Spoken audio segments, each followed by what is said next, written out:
I suggest stop speculating so much about COVID and your future and start doubting it, because now we have a story that redefines life, living and motivation. Please listen to this one. So I think, just like people going into COVID at the end of 2019, no one expected anything to go wrong. In fact, 2020 was supposed to be a great year, and for me on March 16, 2002 or before that, it was going to be a great life. I was born and raised in India, great parents, had a plan to go to the US, study, take over businesses, conquer the world. Definitely did not anticipate anything like what came at me on that particular day. So, I was preparing to go to the US, and my mom wanted to go to Bangalore. So I was like, this is very inconvenient. I have to study and I have to prepare SATs and whatever. And all of that was happening at that time. And she was like, no, let's take a break. Let's go to Bangalore and see your grandma, who was alive at that time and was in Bangalore. So my mom and her colleague and myself and our driver decided to take a trip, and she woke me up at 5 in the morning. I'm not a morning person, and even after all of those years, I'm still not a morning But you weren't person. driving? I was not driving. I was not driving. A lot of people ask me that question. No. I was not. So this was, and I was walking into celebrating my 18th birthday that year. So it was a good time in life, just like 2019, I'm sure was for a lot of people. So that day,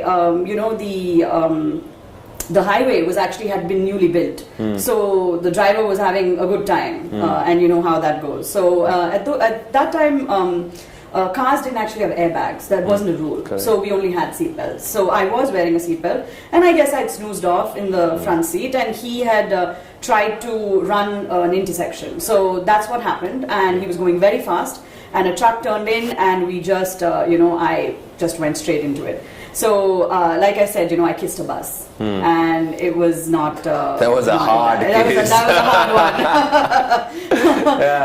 A truck, actually. So what happened was, after that, kind of things just blew to smithereens, as a lot of people, I'm sure, maybe have read or maybe don't know. But I had upwards of 455 skull fractures, which means there was 455 skull fractures. Yeah. What I understand is your skull was like powder. It was. Parts of your skull were like powder. That's it. Yeah. And they couldn't, and I don't think they really knew anything at that time, so they moved us to CMC Vellore, where they did a bit of stitching. And I'll tell you what the first 40 days or so looked like.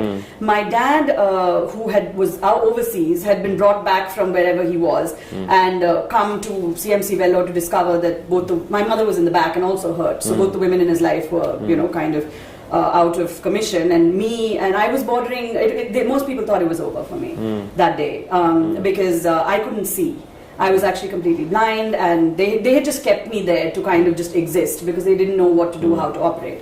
So the first 40 days that I can remember. Some people believed it was only a question of time. Some people believed that this is a case as a question of time. Correct. Okay. Correct. I mean, it was kind of, when are we going to wrap this up? I mean, not to sound harsh about it, but I don't think there was anything anyone could really think of doing, because everything was a problem. The face was gone. I had my eyesight was gone neurally. It was a big issue. So my dad, my first memories though at that time was my dad saying, "This is your name. This is the date, this is what has happened, this is where you are," and I would forget the next day. And he would say it. And the truth is, I find out later, was that he said this for day after day after day until I started to remember. And I think that was the journey where I started back, where I heard his voice and I was like, this is me, this is my name, this is, and then I started to collect my memories and stuff.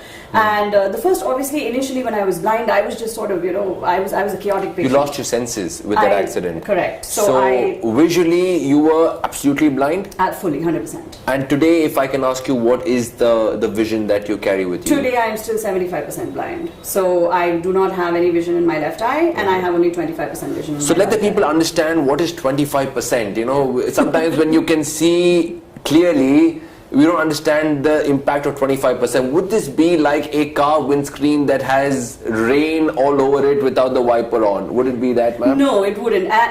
The analogy actually would be is that what I can see clearly, but I can see very little. Okay. So it's like I can see you, but I can't see like what Can you're you see CSK winning? You know what? As long as we can win mathematically, as long as it's possible, Anything's possible. It is possible. Okay, but It good. is definitely I'm possible. glad we're in close distance, and I'm sure with your 25% vision, you are showing people a new vision of life, which is the greatest vision possible.